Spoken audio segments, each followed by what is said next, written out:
So this is another C progression embellishment for this old man. And the one that we were learning before is a C to a C major 7 to a C6. So we were going that way. This chord progression goes this way. And what it is a C, an E minor. I'm sorry, a C and a D minor 7, and then an E minor. Yeah, it's a D minor 7. So C, D, E minor, D minor.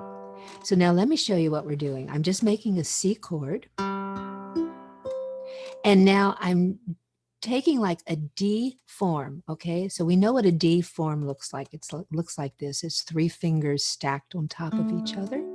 This is one reason why I really like to picture these chords as forms, because these forms repeat themselves in different places along the fretboard, but they sound different. So if you got an idea of what the form is, that will give you an idea of what you can do in other areas on the fretboard. So that D form, I'm going to the 5th fret, and it's as if we're making a D on the bottom 3 strings.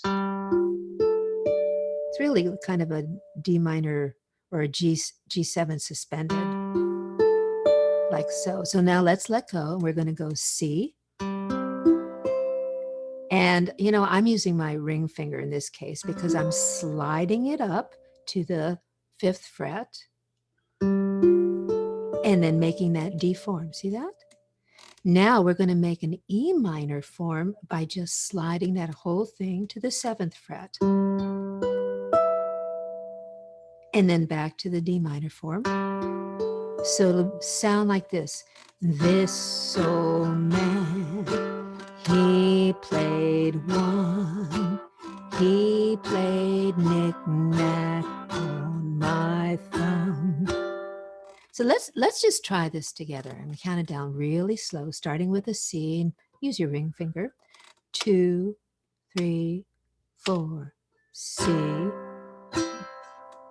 E minor, D minor, I'm sorry, E minor, D minor, C, D minor, E minor, D minor, C, D minor, E minor, D minor.